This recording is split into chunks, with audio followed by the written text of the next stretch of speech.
We want to divide this quadratic x squared plus 3x plus 5 by x plus 1. And something interesting is going to happen here. To do our long division, we've got our x squared plus 3x plus 5. And we put that under our long division symbol. And then our divisor, x plus 1, we put on the outside.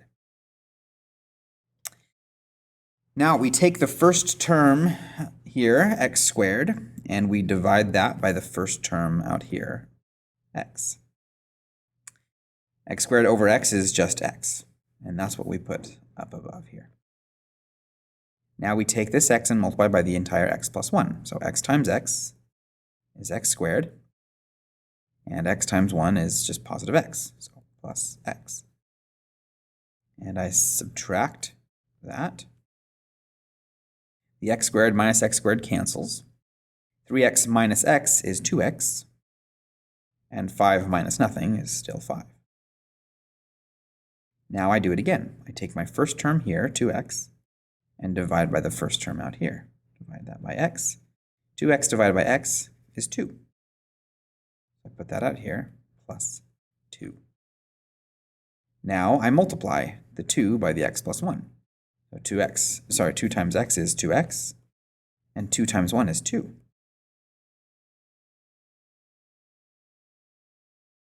I now subtract. 2x minus 2x is 0, and 5 minus 2 is 3. Okay, this is where we have something interesting happening.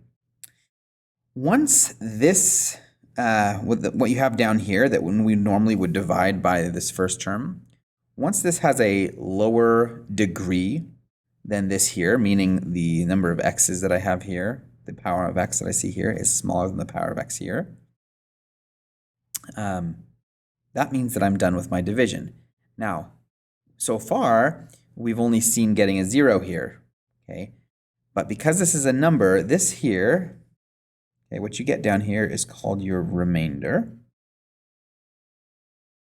And that's what we're used to when we do long division with numbers. Okay, we end up with a remainder down here that does not go evenly into this number here.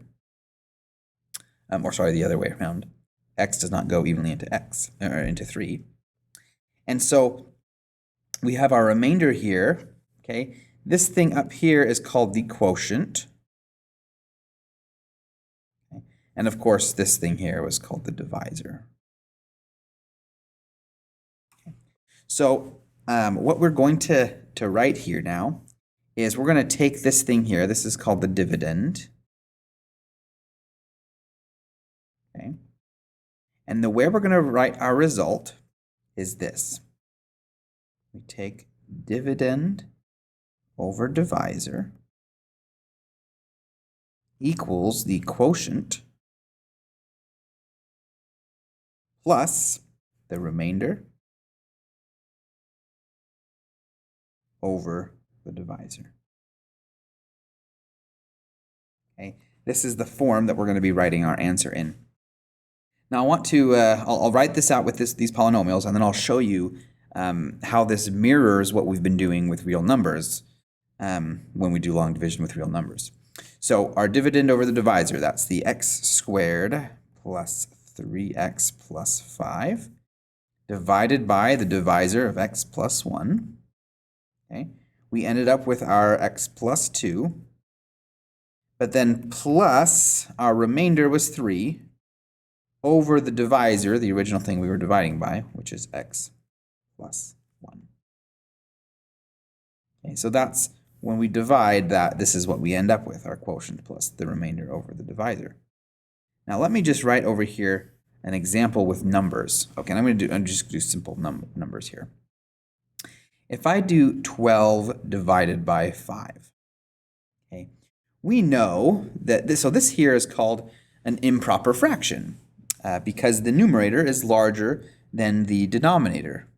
Okay, the same thing is true over here. I have an x squared plus 3x plus 5 over x plus 1. The numerator has a higher degree than the denominator, so this is called an improper fraction. To write it as using proper fractions, this 12 over 5, we say, well, I know that 5 goes into 12 2 full times, but then there's a remainder. There's a remainder of 2. And we usually write that as 2/5. Now this is a mixed number using a proper fraction of 2/5. Okay. Now notice that 2 and 2/5 is the same thing as 2 plus 2/5. But we just have a convention in math that when we're writing out these numbers, we just have decided to use mixed numbers where we have a whole number and then a proper fraction, and we just push them together to represent that number. Okay. But it's the same thing. I've got how many times it went in, okay, the 2 times, and then plus the remainder, 2, divided by the original thing we were dividing by.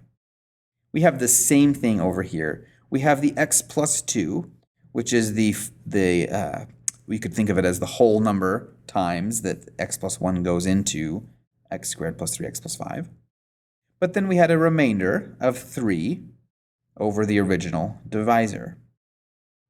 Now, notice that this here, 3 over x plus 1, this is a proper fraction because the degree of the numerator is smaller than the degree of the denominator.